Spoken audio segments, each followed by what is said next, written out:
അതെ, നല്ലൊരു മാങ്ങാച്ചാറുണ്ടാക്കിയാലോ? അതിന് മുന്നേ തന്നെ എപ്പോഴും പറയണത് പോലെ സബ്സ്ക്രൈബ് ചെയ്യാത്തൊരു വീഡിയോ ഇഷ്ടപ്പെടുവാണെങ്കിൽ ഒന്ന് സബ്സ്ക്രൈബ് ചെയ്തേക്കണേ. പിന്നെ ഞാൻ മാങ്ങ എരിഞ്ഞുകൊണ്ടിരിക്കുന്നതിൻ്റെ ഇടയിൽ ഒരു മാങ്ങ എടുത്ത് വാക്കിയാത്തിട്ടപ്പോൾ എന്തോ ഭയങ്കര പുളി കേട്ടോ. ഭയങ്കര പുളിയെന്ന് വെച്ചാൽ എനിക്ക് മാത്രമേ കാണുള്ളൂ ഈ പുളി. ഇവിടെ പിള്ളേരാണെങ്കിൽ മറ്റേ ഉപ്പും മുളക് പൊടിയൊക്കെ കൂടെ ഇട്ടിട്ട് വെറുതെ ഇങ്ങനെ കഴിച്ചുകൊണ്ട് നടക്കുകയാണ് കേട്ടോ. അവർക്ക് ആ പുളിയൊന്നും അങ്ങനെ ഏൽക്കണില്ല. പിന്നെ ഇതിനിടയ്ക്ക് ശ്രീനിധി നാരങ്ങ വെള്ളം ഉണ്ടാക്കാമെന്നും പറഞ്ഞിട്ട് സൈഡിൽ നിന്ന് നാരങ്ങ വെള്ളമൊക്കെ ഉണ്ടാക്കുന്നുണ്ട്. മാങ്ങയെല്ലാം നല്ലോണം അരിഞ്ഞതിന് ശേഷം നല്ല വെയിലുണ്ടല്ലോ, അപ്പോൾ പിന്നെ കുറച്ച് നേരം വെയിലത്തിരിക്കട്ടെ എന്ന് വിചാരിച്ച് മാങ്ങയിൽ കുറച്ച് ഉപ്പൊക്കെ ഇട്ടിട്ട് നേരെ അങ്ങ് വെയിലത്തേക്ക് വെച്ചു കേട്ടോ.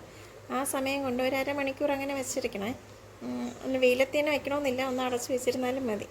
ആ സമയം കൊണ്ട് ഞാൻ വെളുത്തുള്ളി കുറച്ച് അരിഞ്ഞെടുത്തിട്ട് നേരെ അച്ചാറുണ്ടാക്കാൻ വേണ്ടി തുടങ്ങി. നല്ലെണ്ണ ഒഴിച്ചിട്ട് കുറച്ച് കടുക് ഇട്ട് കറിവേപ്പില ഇട്ട് കേട്ടോ.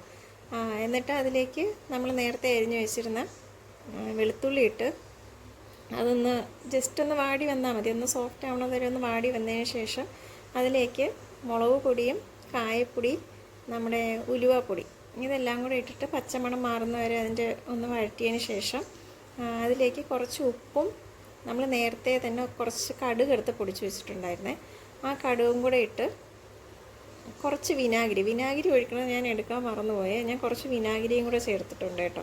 വിനാഗിരിയും കൂടെ ഇട്ട് നല്ലതുപോലെ അതിൻ്റെ പച്ചമണം മാറുന്നതുവരെയൊക്കെ നല്ലപോലെ ഒന്ന് ഇളക്കിയതിന് ശേഷം നമ്മുടെ മെയിൻ ഐറ്റമായ മാങ്ങ അങ്ങ് തട്ടി കൊടുക്കുക. മാങ്ങ തട്ടുമ്പോഴത്തേക്ക് അങ്ങ് തിളപ്പിച്ച് കളയരുത്. ഒന്നിൽ ഓഫ് ചെയ്തിട്ട് ഇടുക, അല്ലെങ്കിൽ സിമ്മിലാക്കിയതിന് ശേഷം ഇടുക.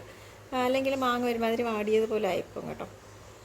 ഇനി വേറൊന്നുമില്ല, നല്ലതുപോലെ ഒന്ന് ഇളക്കി എല്ലാം മുളകും അതിൻ്റെ കൂട്ടെല്ലാം എല്ലായിടവും മാങ്ങയിൽ എല്ലായിടത്തും എത്തണത് വരെ ഒന്ന് നല്ലോണം ഇളക്കിയതിന് ശേഷം അങ്ങ് അടച്ചു വയ്ക്കുക. പിറ്റേ ദിവസം എടുക്കാനായിരിക്കും ടേസ്റ്റ് കേട്ടോ. അപ്പം ബായ്.